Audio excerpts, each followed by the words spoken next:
আসসালামু আলাইকুম ওয়া রাহমাতুল্লাহ। প্রিয় দর্শক, আজকে আপনাদের এমন একটি দোয়ার কথা বলবো। সত্যি দোয়াটি খুবই গুরুত্বপূর্ণ একটি দোয়া।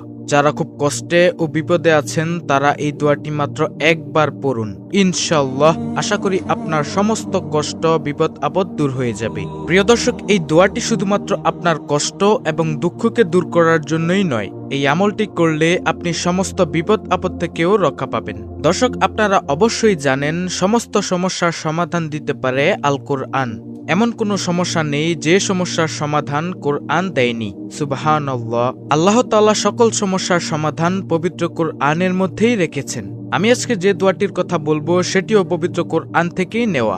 আমলটি হচ্ছে পবিত্র কোরআনের একটি আয়াত, যে দোয়াটি আল্লাহর রাসূল সাল্লাল্লাহু আলাইহি সাল্লাম নিজে করেছেন। দর্শক, ভিডিওটি শুরু করার আগে একটি অনুরোধ করছি, ভিডিওটি অবশ্যই শেষ পর্যন্ত দেখবেন, না টেনে। মূল দোয়াটি বলার আগে নিয়মকানুনগুলো অবশ্যই জানা দরকার, কারণ নিয়মকানুন অনুযায়ী যদি দোয়া না করা হয় তাহলে সে দোয়া কবুল না হওয়ার সম্ভাবনা বেশি থাকে।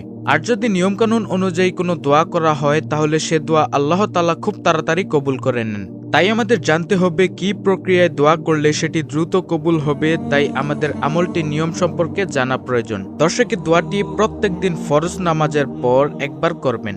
আর নামাজের পর যদি মনে না থাকে তাহলে অন্য কোনো ভালো সময়ে দোয়াটি করবেন, কারণ দোয়া কবুলের সবচেয়ে ভালো সময় হচ্ছে ফরজ নামাজের পর।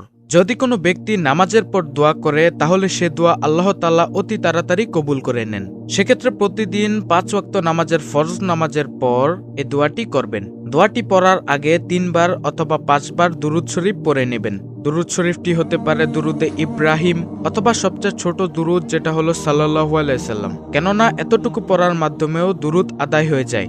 সুবহানাল্লাহ। দোয়া কবুলের অন্যতম সময়গুলোর মধ্যে একটি সময় হচ্ছে দুরুদ শরীফ পড়ার পর দোয়া করা। অর্থাৎ দুরুদ শরীফ পাঠ করার পর যদি কোনো ব্যক্তি দোয়া করে তাহলে মহান আল্লাহ তাআলা সে দোয়াটি কবুল করে নেন। তো প্রিয় দর্শক, সে দোয়াটি হলো খুবই ছোট্ট একটি দোয়া, যেটা হলো রাব্বানা আতিনা ফিদ দুনিয়া হাসানাহ। এর অর্থ হচ্ছে, হে আমার প্রতিপালক, আপনি আমাকে দুনিয়ার সমস্ত কল্যাণ দান করুন। দোয়াটি খুবই ছোট্ট, আমরা অনেকেই জানি, কিন্তু এর অর্থ হয়তো আমাদের অনেকেরই মুখস্থ নেই। আপনি যদি একবার দিল থেকে অর্থটা অনুধাবন করে দোয়াটি পড়েন, দু চোখের পানি ছেড়ে দিয়ে মনে মনে ভাববেন যে হে প্রভু, দুনিয়ার সমস্ত কল্যাণ তোমার কাছে চাইছি। আর মুখে আরবিতে বলবেন রাব্বানা আতিনা ফিদ দুনিয়া হাসানাহ। হে আল্লাহ, আমাকে দুনিয়ার সকল হাসানা দান করুন। এর ফলে আল্লাহ তাআলা আপনার সকল কষ্ট দূর করে দিবেন ইনশাআল্লাহ, এবং সকল সুখ শান্তির ব্যবস্থা করে দিবেন। তো দর্শক, দোয়াটির দ্বিতীয় একটি অংশ আছে, সেটিও খুব ছোট্ট একটি দোয়া। আপনারা চাইলে অতি সহজে মুখস্থ করে নিতে পারেন। দোয়াটির দ্বিতীয় অংশটি হলো